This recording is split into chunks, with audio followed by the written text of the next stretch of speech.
This is cs952, Introduction to Web Technologies and Design. It's a little bit of a trick to get from having a regular HTML file and turning that into a template. So what I want to do is I want to go to Design View. And let's just go to Design View only. We don't really need Split View. Just Design View only. There we go. Okay. So I'm in Design View. And I'm looking at my dev.html file. And I'm going to go to File, and I'm going to choose Save as Template. And right now it says dev. Okay? Well, I don't want two files named dev because that might be confusing. So I'm going to call it template. Template. It's a good name for it. And I'm going to say Save. And then Dreamweaver says, do you want to update the links? Very important whenever you're asked this question to say yes. Okay? And I'm just going to close my template file for now. If we look, we get this little warning about editable regions, and that's fine. If we go over look here under Files, we can see we have a new folder was created for us, and the folder is called Templates. And if we open that up, we can see there's our file, template.dwt. Now notice, it's template.dwt. We've never talked about a .dwt file. We've talked about CSS files, cascading style sheets. We've talked about HTML, hypertext markup language. But we've never talked about a DWT file. So this is a file that's only used by Dreamweaver. We can preview this as a web page on our local web browser, but if you actually uploaded this to the web and tried to open it up online on a web browser, wouldn't work because it's not a regular web page file. This is a special file created by Dreamweaver. It's a template file. So let's open up our template file. And there's one thing that we absolutely have to add to our template file, and those are editable regions. Remember we got that warning about editable regions? So the idea, as you may have learned from reviewing the free PDFs from the publisher, a template file has regions that are locked, meaning they cannot be changed, and then you insert regions that are called editable regions, which are going to be placeholders for where you're going to put in specific content for each page. So the idea is this: you've created your website. You've got 100 pages on your website. You decide to change something in the header of the website, or you decide to add a map to the footer of the website. You don't want to have to do that for all 100 pages. So you just make a change to your template file. When you update your template file, Dreamweaver will automatically update all of the 100 pages that were created from your template file. So you have regions that are locked, meaning that when you go to, say, edit the content for the frequently asked questions page or for the contact page, you can't change the header or the footer. You can only change the information that's about frequently asked questions or about the contact page. When you want to change everything on your website, if you want to make a change that's going to be reflected on every page on your website, then you're going to be working with the template file. So that's the key difference between a template file and a regular web page that's created from the template file.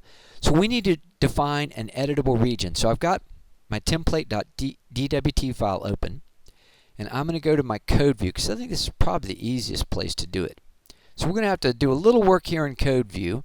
I'm going to scroll down, and here we have section. Now I want to put my editable region inside of the section because remember we said that the section is the thing that's kind of the middle part of the website. It's the main part that holds the content that's unique for each page. So I'm going to highlight this text that says content for new section tag goes here. I'm going to highlight that, and I'm just going to delete it because we don't want that. Okay? Next thing I'm going to do is I'm going to insert an editable region. So I do that by going Insert.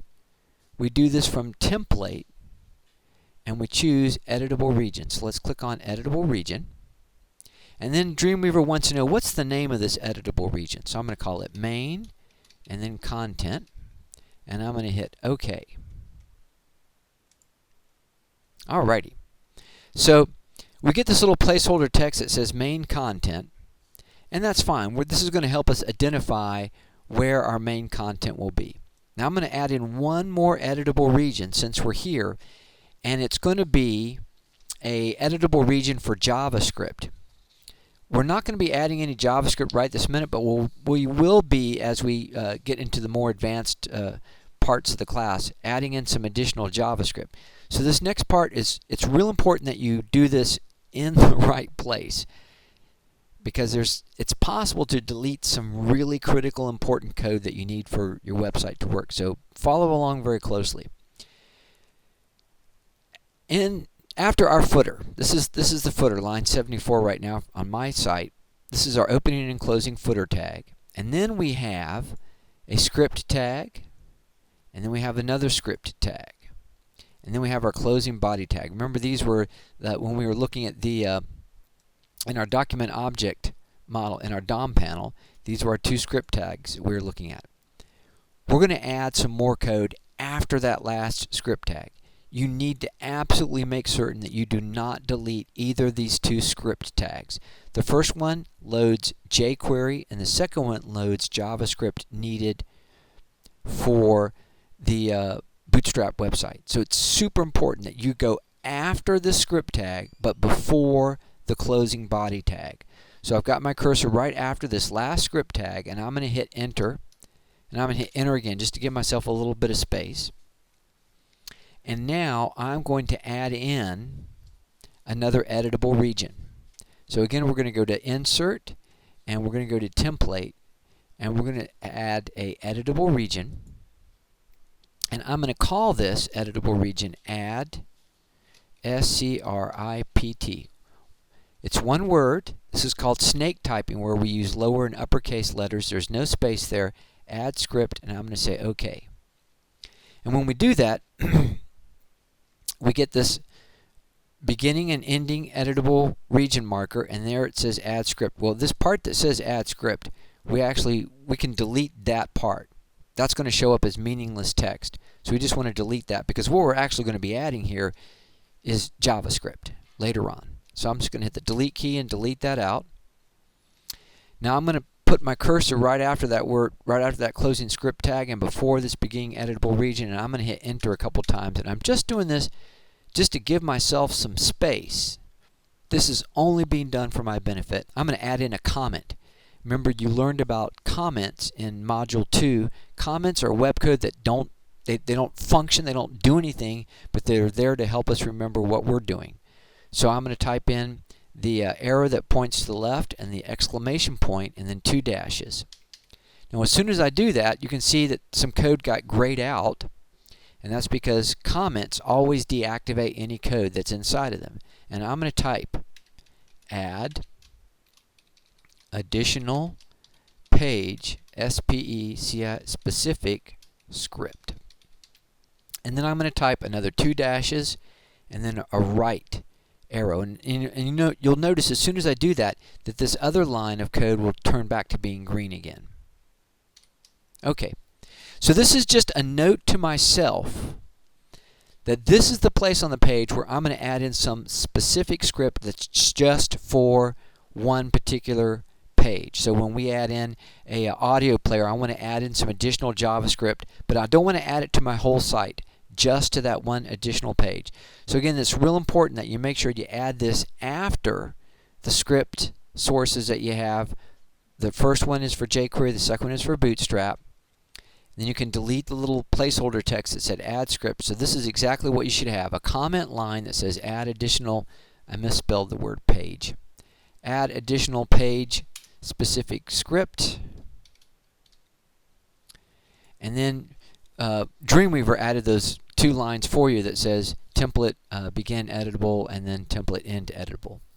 Okay, we're good. So we're going to hit save all, and then this wraps up this module.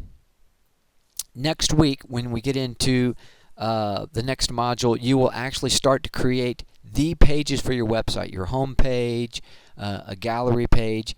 But this is going to wrap it up for this module for this week. I'm going to go ahead and hit refresh on this, and I'm good to go. I can close this, and I'm ready to quit Dreamweaver. We're going to do that by choosing exit, and I'll see you next week.